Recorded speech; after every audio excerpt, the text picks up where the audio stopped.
اعوذ باللہ من الشیطان الرجیم بسم اللہ الرحمن الرحیم۔ السلام علیکم ورحمۃ اللہ وبرکاتہ۔ پیارے دوستوں، آج کی اس ویڈیو میں ہم آپ کو بتائیں گے کہ کلیجی کے بارے میں شریعت اسلامی کیا کہتی ہے اور ہمارے پیارے آقا حضرت محمد مصطفیٰ صلی اللہ علیہ وآلہ وسلم کلیجی کھایا کرتے تھے یا نہیں، اور کیا آپ صلی اللہ علیہ وآلہ وسلم نے صحابہ کرام کو کلیجی کھانے کی ترغیب دی یا نہیں، یہ ہم آپ کو آج کی اس ویڈیو میں ڈیٹیل سے بتائیں گے۔ پیارے دوستوں، ویڈیو بہت ہی خاص ہونے والی ہے، لہٰذا ویڈیو کو آخر تک ضرور دیکھیے گا اور کہیں سے بھی اسکپ نہیں کیجیے گا تاکہ اس اہم ویڈیو کی کوئی خاص بات آپ سے رہ نہ جائے۔ اور پیارے دوستوں، میڈیکل سائنس کلیجی کے بارے میں کیا کہتی ہے اور علم طب اس بارے میں کیا کہتی ہے، یہ بھی ہم آپ کو آج کی اس ویڈیو میں ڈیٹیل سے بتائیں گے۔ پیارے دوستوں، اکثر لوگ جانوروں کے گردے، زبان، دل، اوجڑی اور لبلبے کو نہیں کھاتے اور وہ اس کو کھانا اچھا نہیں سمجھتے، مگر وہ جانور کی کلیجی اور دماغ کا گوشت بہت شوق سے کھاتے ہیں۔ اور اسی طرح بعض لوگوں کو جانوروں کے گردے، دل، زبان، کلیجی، لبلبے کا گوشت کھانا نہایت پسند ہوتا ہے۔ پیارے دوستوں، کلیجی تو ایک ایسی ڈش ہے جس کو کچھ لوگ تو بے حد پسند کرتے ہیں، لیکن کچھ لوگ کلیجی کھانے سے دور بھاگتے ہیں۔ پیارے دوستوں، اللہ تعالیٰ نے ہر چیز میں کچھ نہ کچھ قدرت رکھی ہے، لیکن پیارے دوستوں، قدرت کی ہر چیز میں کوئی نہ کوئی فائدہ چھپا ہوتا ہے، اور کلیجی کے بارے میں بھی یہی ہے۔ کلیجی کسی غذائی خزانے سے کم نہیں ہے۔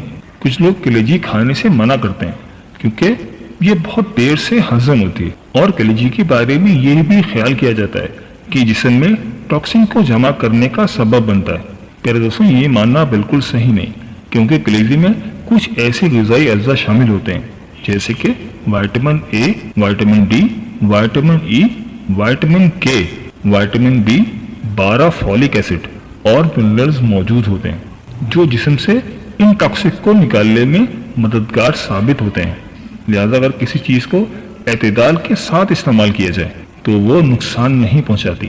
دوستوں، کلیجی جسم میں خون کو کم کرتی ہے اور ہفتے میں ایک بار اس کا استعمال آپ آسانی سے کر سکتے ہیں، اور گوشت کے مقابلے میں کلیجی انتہائی غذائیت سے بھرپور ہے۔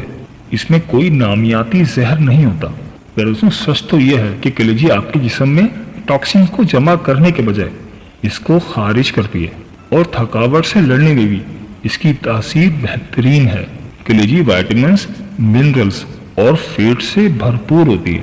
آپ کا جسم وائٹامن بی اور کلیجی میں موجود کاپر آپ کے میٹابولزم کو سپورٹ کرتا ہے۔ آپ اپنی روزمرہ کی غذا سے 0.9 ملی گرام کاپر حاصل کرتے ہیں، اور اگر آپ 3 اونس کلیجی کا استعمال کریں تو آپ 12 ملی گرام کاپر حاصل کر سکتے ہیں۔ لیکن دمبے کی کلیجی آپ کو اس کی آدھی مقدار فراہم کرتی ہے۔ ہمارے ہاں اکثر لوگ آئرن کی کمی کا شکار ہو جاتے ہیں، اور کلیجی آئرن سے مالا مال ہے، اور یہ آپ کے جسم کے لیے بے حد مفید ہے۔ کلیجی غذائیت سے بھرپور ہوتی ہے، لہٰذا اگر آپ اسے اپنی غذا میں شامل رکھیں تو بہت سی دائمی بیماریوں سے آپ کی بچت ہو سکتی ہے، اور یہ ہمارے دماغ کو بھی صحت مند رکھنے میں مدد کرتی ہے۔ یہ بات ذہن میں رکھیں کہ جب بھی آپ کلیجی کا استعمال کریں تو وہ صاف اور صحت مند جانور کی ہونی چاہیے۔ ہمیشہ کوشش کریں کہ چراگاہوں کے جانوروں کی کلیجی استعمال کریں۔ جن جانوروں کی خوراک میں چارہ شامل ہوتا ہے وہ بہت مفید ثابت ہوتے ہیں۔ کلیجی کے لیے زیادہ بہتر ہوتا ہے کہ جب آپ اسے خریدیں تو اسے فوراً ہی استعمال کر لیں، اور کلیجی کو پکاتے وقت بہت زیادہ نہ پکائیں کیونکہ پھر وہ سخت اور بے ذائقہ ہو جاتی ہے، اور اس کے ساتھ اگر لیموں کا استعمال کیا جائے تو یہ بہت جلدی ہضم ہو جاتی ہے۔ اور کوشش کریں کہ رات میں کلیجی کا استعمال نہ کریں۔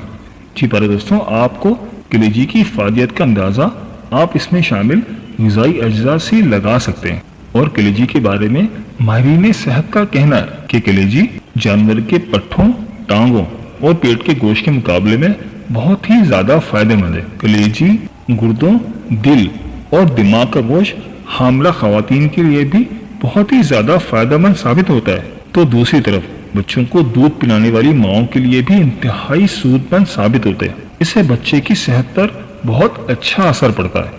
تو پیارے دوستوں، میڈیکل پوائنٹ آف ویو سے آپ کو سمجھ آ گئی ہوگی کہ کلیجی کے کتنے زیادہ فوائد ہیں۔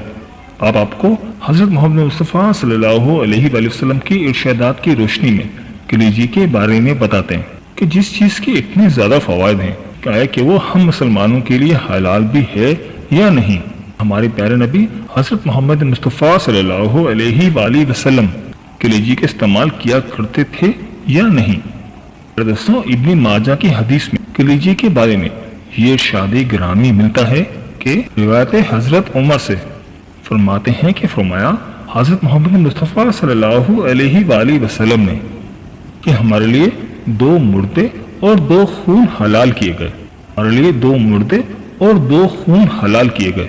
2 مردے تو مچھلی اور ٹینڈے ہیں اور 2 خون کلیجی اور تلی ہیں، یعنی دونوں جانور بغیر ذبح حلال ہیں کیونکہ ان میں بہتا خون نہیں، اور ذبح کرنا اسی کو اللہ کے نام پر نکال دینے کے لیے ہی ہوتا ہے۔ تو جب وہ چیزیں ان میں نہیں تو ان کا ذبح کرنا بھی نہیں۔ خیال رہے کہ مچھلی بہت سی اقسام کی ہیں اور ہر قسم کی مچھلی حلال ہے اور بغیر ذبح کیے کھانا درست ہے۔ بعض مچھلیوں میں خون نکلتا ہوا معلوم ہوتا ہے مگر وہ خون نہیں ہوتا بلکہ سرخ پانی ہوتا ہے اور وہ دھوپ میں سفید ہو جاتا ہے اور وہ خون کی طرح نہ کالا پڑتا ہے اور نہ جمتا ہے۔ ایک اور ضعیف روایت ہے کہ جس میں یہ ذکر ملتا ہے کہ سب سے پہلے کلیجی کھانا سنت ہے۔ نبی کریم صلی اللہ علیہ وآلہ وسلم کا معمول تھا کہ نماز عید الاضحیٰ سے فارغ ہونے کے بعد اپنے دستے مبارک سے قربانی کے جانور کو ذبح فرماتے اور کلیجی پکانے کا حکم دیتے، اور جب وہ تیار ہو جاتی تو اسے تناول فرماتے۔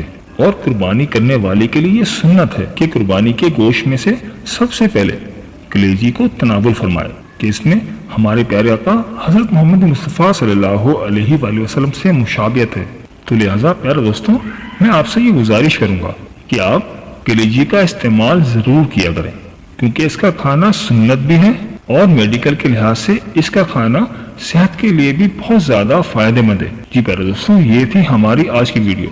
میں امید کرتا ہوں کہ آپ کو ضرور پسند آئی ہوگی۔ اگر ویڈیو پسند آئی ہے تو ویڈیو کو لائک کر دیں اور اس ویڈیو کو اپنے دوستوں اور رشتہ داروں کے ساتھ صدقہ جاریہ کی نیت سے لازمی شیئر کریں کیونکہ اچھی بات پھیلانا تو صدقہ جاریہ ہے۔ اور ہمارے چینل دین اور اخلاص کو سبسکرائب کرنا مت بھولیے گا، اس سے ہماری حوصلہ افزائی ہوتی ہے۔ ملتے ہیں ایک نئی ویڈیو کے ساتھ، ایک نئے ٹاپک کے ساتھ۔ اللہ پاک آپ کی تمام نیک حاجات قبول فرمائے اور اللہ پاک آپ کا حامی و ناصر ہو، آمین یا رب العالمین۔ اللہ حافظ۔